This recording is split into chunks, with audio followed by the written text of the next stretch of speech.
Dictation 100 शब्द प्रति minute start होगा 5 सेकंड बाद।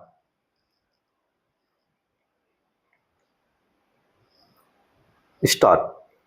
पश्चिम एशिया में संघर्ष की वजह से जैसे हालात बन गए हैं और जैसे जैसे दिन लंबे खिंचते जा रहे हैं, उसके असर का दायरा भी बढ़ने लगा है। युद्ध में दोनों पक्षों की ओर से जिस तरह की रणनीतियां अपनाई जा रही हैं, उसके कारण वैसे देश भी बुरी तरह प्रभावित हो रहे हैं जो टकराव से दूर हैं। दरअसल ईरान पर अमेरिका और इजराइल के साझा हमले के बाद समूचा पश्चिम एशिया प्रभावित है और इसका खाड़ी देशों में तेल उत्पादन पर खासा असर पड़ा है।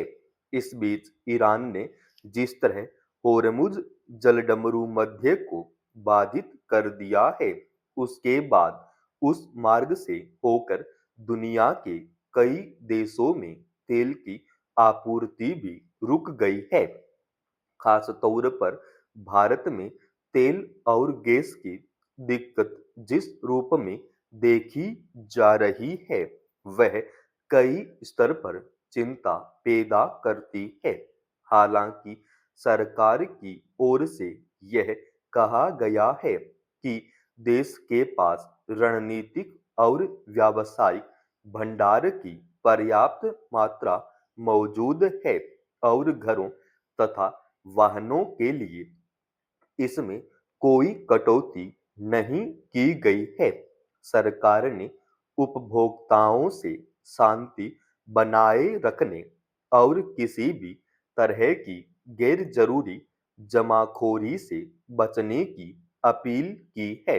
विडंबना यह है कि एक ओर सरकार ईंधन की आपूर्ति पूरी तरह सामान्य और सुरक्षित बता रही है, दूसरी ओर देश के कई हिस्सों से बाजार में रसोई गैस के लिए अफरा तफरी की खबरें आ रही हैं। सवाल है कि जब सरकार सब कुछ ठीक होने का आश्वासन दे रही है, जमाखोरी न करने की हिदायत दे रही है, तब भी लोगों के बीच रसोई गैस की कमी होने की आशंका कैसे फैल गई। असल में जब ईरान ने होर्मुज समुद्री मार्ग को रोक दिया और उसका असर तेल और गैस की आपूर्ति पर पड़ने लगा, तब सरकार ने न केवल खाना पकाने के गैस सिलेंडरों की कीमतों में बढ़ोतरी कर दी, बल्कि 25 दिन के बाद ही नया सिलेंडर मिलने की शर्त लगा दी। शायद यही वजह है कि लोगों के बीच यह धारणा बनी कि आने वाले दिनों में रसोई गैस की किल्लत होने वाली है।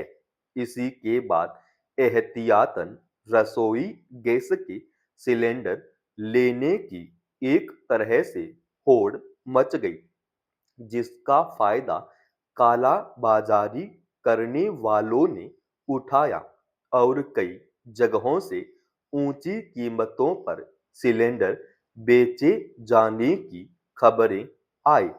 इसी तरह बिजली से चलने वाले चूल्हों की बिक्री में खासा इजाफा देखा गया।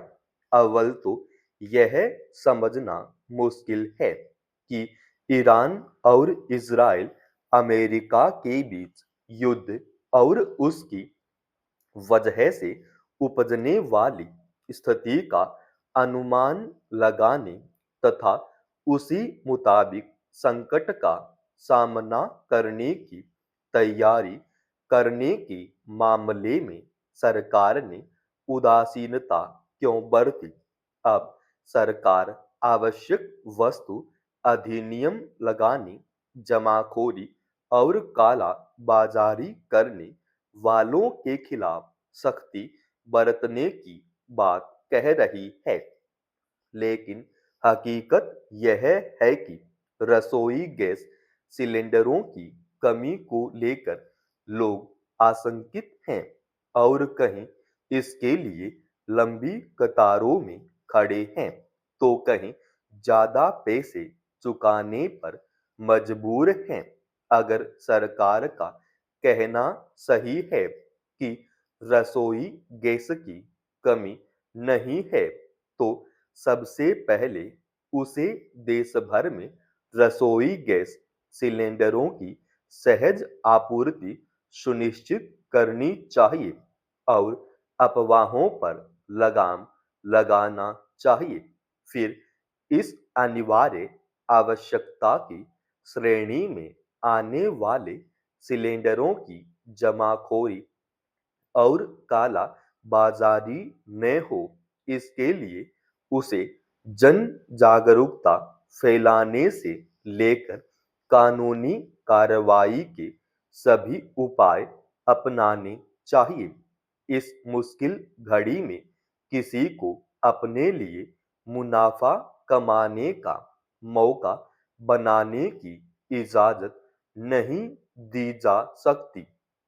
हाल के वर्षों में भारत में कैंसर का रोग जिस पैमाने पर बढ़ता देखा जा रहा है, उसने समूचे चिकित्सा जगत में चिंता पैदा कर दी है। विडंबना यह है कि चिकित्सा विज्ञान के क्षेत्र में तमाम प्रगति के बावजूद देश में कैंसर के मामलों में खासी बढ़ोतरी दर्ज की जा रही है। आमतौर पर इसके उपचार पर तो ध्यान केंद्रित किया जाता है, लेकिन बचाव की दिशा में नहीं सोचा जा रहा है। नतीजतन कैंसर के मामलों में वृद्धि देखी जा रही है। पिछले दिनों राज्यसभा में केंद्र सरकार की ओर से प्रस्तुत भारतीय आयुर्विज्ञान अनुसंधान परिषद के राष्ट्रीय कैंसर रजिस्ट्री कार्यक्रम के आंकड़ों ने एक बार फिर चिंता बढ़ा दी है। इसके मुताबिक हरियाणा, पंजाब, चंडीगढ़ और हिमाचल प्रदेश में पिछले 5 वर्षों के दौरान कैंसर के मामलों और इससे होने वाली मौतों में निरंतर वृद्धि हुई है। इस अवधि में इन चारों क्षेत्रों में कुल 4,17,000 से अधिक मरीजों के आने का अनुमान है। आंकड़ों के हिसाब से चंडीगढ़ में ही प्रतिदिन 2 लोगों की मौत हो रही है। बीते 5 वर्षों में करीब 2,35,000 से अधिक लोगों की मौत से स्थिति का गंभीरता का पता चलता है। गौरतलब है कि हर साल कैंसर के करीब 15 लाख नए मरीज सामने आते हैं। अगले 20 वर्षों में यह संख्या 25 लाख पहुंचने का अंदाजा है। महज दवाओं को रास्ता सम करने और कैंसर अस्पताल खोल देने भर से यह समस्या दूर नहीं होगी। यह सच है कि मरीजों को इस समय सस्ता और सुलभ उपचार की जरूरत है, मगर समस्या को जड़ से मिटाने के लिए कैंसर की रोकथाम पर काम करने के साथ नागरिकों को स्वास्थ्य के प्रति जागरूक करना होगा। फिलहाल लक्ष्य यह होना चाहिए कि पहले चरण में ही मर्ज की पहचान कर ली जाए और जिन कारणों से मामले बढ़ रहे हैं, उनको जड़ से खत्म किया जाए। पंजाब और हरियाणा सहित सभी राज्यों में कीटनाशकों के बेलगाम इस्तेमाल पर रोक लगाना होगा, क्योंकि कैंसर के बढ़ते मामले के पीछे इसे भी एक बड़ी वजह माना गया है। औद्योगिक कचरों के सख्ती से निपटान के साथ वायु और भूजल प्रदूषण पर भी अंकुश लगाने की तत्काल जरूरत है। समाप्त।